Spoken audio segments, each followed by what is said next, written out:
పెర్గములో ఉన్న సంఘములో అలాంటి వారు ఉన్నారు అని దేవుడు చెబుతున్నాడు. అయినను నేను నీ మీద కొన్ని తప్పిదములు మోపవలసి ఉన్నది. విగ్రహములకు బలి ఇచ్చిన వాటిని తినునట్లు, విగ్రహాలకు బలి ఇచ్చినవి తినునట్లు అంటే విగ్రహములకు బలి ఇచ్చినవి తినకూడదు అన్నాడు. అంతే కదండి, విగ్రహాలకు బలి ఇచ్చినవి తినకూడదు. చూద్దాం, రోమిలికి రాసిన పత్రిక 14:14లో తినటం గురించి విశ్వాసము విషయమే బలహీనుడైన వానిని చేర్చుకొనుడి, అయినను సంశయములను తీర్చుకొనుటకు వాదములను పెట్టుకొనవద్దు. ఒకడు సమస్తమును తినవచ్చునని నమ్ముచున్నాడు, మరొకడు బలహీనుడయ్యుండి కూరగాయలనే తినుచున్నాడు అని చెప్తున్నాడు. తినువాడు తినని వానిని తృణీకరింపకూడదు, తిననివాడు తినువానికి తీర్పు తీర్చకూడదు, ఎలయనగా దేవుడు అతనిని చేర్చుకొనును. మరలా 14వ అధ్యాయంలో 13వ వచనం నుంచి చదువుకుందాం. 13వ వచనం నుంచి, కాగా మనం ఇక మీదట ఒకనికొకడు తీర్పు తీర్చక ఉందొమ్మిది గాక సహోదరునికి అడ్డమైనను ఆటంకమైనను, ఇది ఇంపార్టెంట్, సహోదరునికి అడ్డమైనను ఆటంకమైనను కలుగజేయకుందుమని మీరు నిశ్చయించుకొనుడి. క్రొత్త నిబంధన వచ్చింది. సత్యం పరిపూర్ణం అయ్యేటప్పటికీ అన్వయించుకోవలసిన వచనాలు ఇవన్నీ. సహజముగా ఏదియు నిషిద్ధము కాదని నేను ప్రభు అయిన యేసు యందు ఎరిగి రూఢిగా నమ్ముచున్నాను. అయితే ఏదైనాను నిషిద్ధమని ఎంచుకుని వానికి అది నిషిద్ధమే. జాగ్రత్తగా వినాలి ఈ కండిషన్, ఈ క్లాజ్. సహజముగా ఏదియు నిషిద్ధము కాదు, అయితే సహజముగా ఏదియు నిషిద్ధము కాదని నేను ప్రభు అయిన యేసునందు ఎరిగి రూఢిగా నమ్ముచున్నాను. అయితే ఏదైనాను నిషిద్ధమని ఎంచుకుని వానికి అది నిషిద్ధమే అన్నాడు. దేవుడు సృష్టించిన ప్రకృతి అంతా మంచిది, ఏదైనా నువ్వు తినొచ్చు, దేనినైనా నువ్వు తీసుకోవచ్చు. కానీ నీకు తినటానికి ఇష్టం లేదనుకో, మానేయి, తినకు అన్నాడు అని కిందనే ఎందుకు ఈ మాట చెప్పాడో రాస్తున్నాడు. ఎందుకు కొన్ని నువ్వు నిషిద్ధం అంటున్నావు, కొన్ని అన్నీ తినొచ్చు అంటున్నాడు, నిషిద్ధం అయితే మానేయమంటున్నాడు. ఈ మాటలు చెప్పడానికి దేవుడు ఏంటి, అసలు లోపల ఉన్న అర్థం ఏంటి అంటే ఆయన 15వ వచనంలో చెప్తున్నాడు. నీ సహోదరుడు నీ భోజనం మూలముగా దుఃఖించిన ఎడల, నీ సహోదరుడు నీ భోజనం మూలముగా దుఃఖించిన ఎడల నీవికను ప్రేమ కలిగి నడుచుకొని వాడవు కావు. ఏదైనా తినవచ్చు అని అన్నాడని నీ పక్కనున్న సోదరుడు, నీ సోదరుడు యేసును నమ్మినవాడు, నీవు అది తింటే అతడు సహించలేకపోతున్నాడు కనుక అతని కొరకు నువ్వు మానేయడం మంచిది. కానీ నువ్వు అది తిన్నావే అనుకో, ఏదైనా దేవుడు తినమన్నాడు కదా, నేను తింటాను, వాడేమనుకుంటే నాకేంటి అని గాని నువ్వు తింటే, 15వ వచనం, నీ సహోదరుడు నీ భోజన మూలముగా దుఃఖించిన ఎడల నీవికను ప్రేమ కలిగి నడుచుకొని వాడవు కావు. నీవిక ప్రేమ కలిగి నడుచుకొని వాడవు కావు. ఎవని కొరకు క్రీస్తు చనిపోయెనో వానిని నీ భోజనము చేత పాడు చేయకము. అంటే నువ్వు కేవలం 5 నిమిషాలు తినే తిండి కోసం నువ్వు తినకూడనిది నువ్వు తింటున్నావని, నిషిద్ధమైనది నువ్వు తింటున్నావని అనుకొని వాడు నరకానికి పోయే కంటే, అర్థమవుతుందా ఈ క్లాస్ మీకు? ఏదైనా తినేయచ్చా? ఏదైనా తినేయచ్చు. కానీ ఎక్కడ తినకూడదనే పరిస్థితి వచ్చింది? నీ వలే యేసుక్రీస్తును నమ్మినటువంటి వాడు బలహీనుడైన సహోదరుడు. అందుకే 1వ వచనంలో విశ్వాస విషయమై బలహీనుడైన వాడు వీడికి కంప్లైంట్స్ ఉన్నాయి.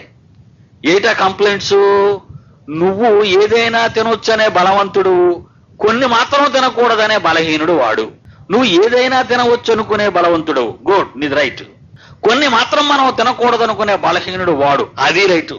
ఇది రైటే, అది రైటే.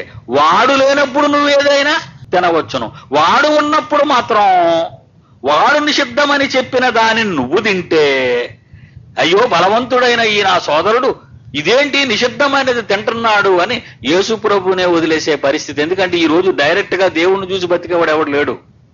ముందున్నోడు నడుతాడు, ముందున్నోడు గోతులు పడిపోతే ఇటు పడిపోతాడు వెళ్ళి. మీకు అర్థమైందా? అంత నాలెడ్జ్కి రాలేదు ఈ ప్రపంచం, ఇంకా దేవుణ్ణి చూసి నడుచుకునే స్థితికి రాలేదు వీళ్ళు. అయ్యగారిని చూస్తారు, అయ్యగారు బాగుంటాడు బాగుంటాడు, అయ్యగారు దొంగ తీడు దొంగ అయిపోతాడు.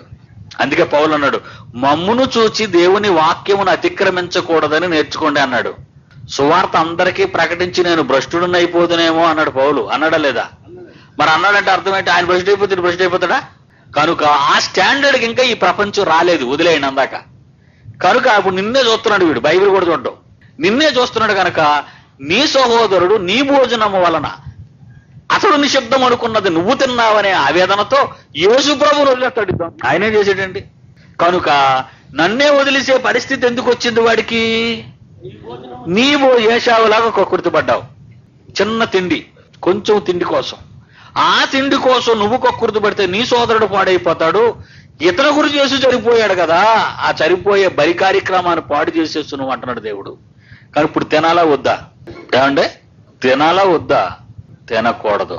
వీడు లేకపోతే తినొచ్చా తినకూడదా? అదండి, జాగ్రత్తగా ఉండాలి మీరు. సమయము సందర్భాన్ని బట్టి చూడాలి. ఒకవేళ నువ్వు తింటుండగా సడన్ గా వచ్చాడు అనుకోండి, అది పాయింటే కదండి. దానికి కూడా ఎక్స్ప్లెనేషన్ ఇచ్చాడు. చూడండి ఎంత గొప్ప దేవుడు, దానికి కూడా మంచి ఎక్స్ప్లెనేషన్ ఇచ్చాడు. 1 కొరింథీ 10వ అధ్యాయం 27వ వచనం. 1 కొరింథీ పత్రిక 10వ అధ్యాయము 27. అవిశ్వాసులలో ఒకడు మిమ్మును విందుకు పిలిచినప్పుడు, అవిశ్వాసులు అంటే దేవుడు నమ్మనివాడు. దసరా పండుగ చేస్తున్నాడండి, గొర్రె పిల్ల కోసుకున్నారు, అదే కదండి. గొర్రెలు కోసుకుంటారు, పుట్టేళ్లు కోసుకుంటారు దసరా రోజు. అతను మీ స్నేహితుడు లేదా మీ పక్కింటోడు మిమ్మల్ని భోజనానికి పిలిచాడు, క్లోజ్ ఫ్రెండ్ కదండి, భోజనానికి పిలిచాడు. అప్పుడు మీరేం చేశారు?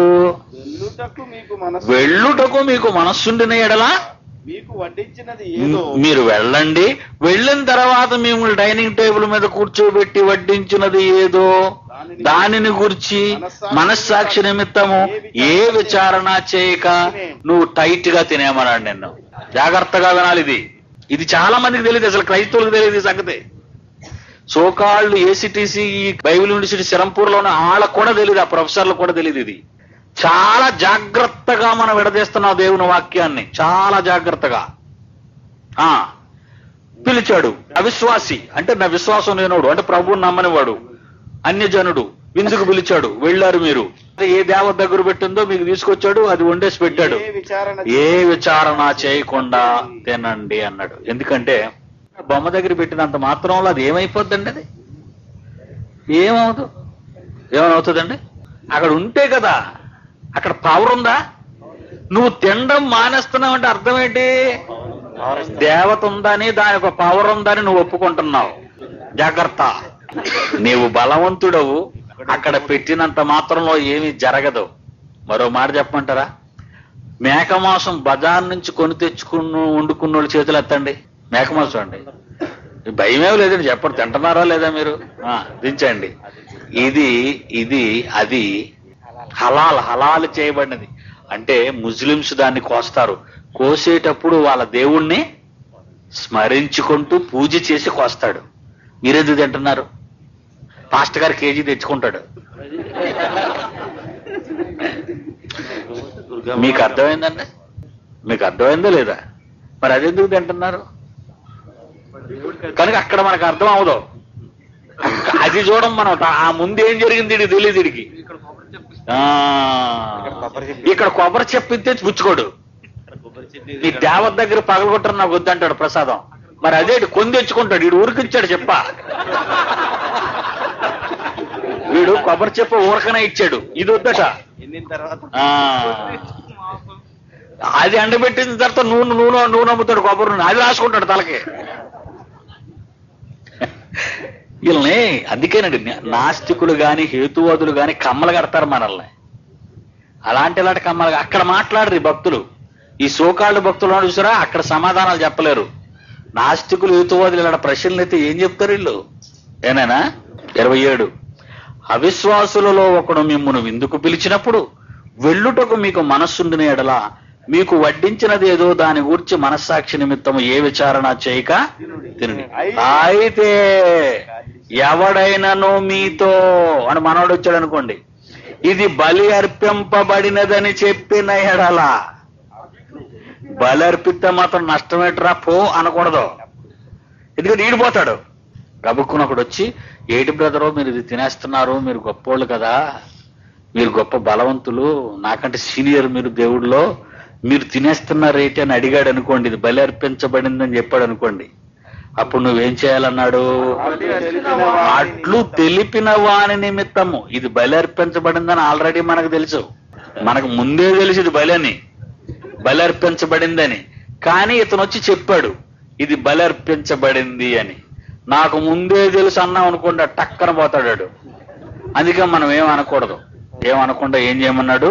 అట్లు తెలిపిన వాని మనస్సాక్షి నిమిత్తమును తినకుడి. ఓహో అవునా, అవును కదూ అని లేచిపోవాలంతే. ఎందుకంటే ఆ సోదరుని గురించి దేవుడు సిలువలో రక్తం కార్చాడు. మనం ఒక పూట తిండి కోసం వాడిని పాడు చేయకూడదు. ఇలాంటి మెలకువ నీకుందా? బలి అర్పించిన దాని తినుట. ఏమన్నాడు ఇక్కడ మొదటి పాయింట్ లో? విగ్రహములకు బలి ఇచ్చిన వాటిని తినునట్లును. అంటే ఎంత సెన్సిటివ్ గా నువ్వు ఉండాలా.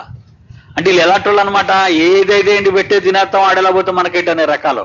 అలాగా ఉండకూడదు, ఇలాగా ఉండకూడదు. ఈ మేలు జరిగేటట్టుగా మీరు ఉండాలంతే, న్యాయం జరిగేటట్టుగా మీరు చూడాలి. అంటే అంత స్మూత్ గా, అంత సెన్సిటివ్ గా క్రైస్తవులుగా మనం ఉండాలి అంటున్నాడు. ఈ జాగ్రత్త పెర్గములో ఉన్నటువంటి వాళ్ళకి లేదు.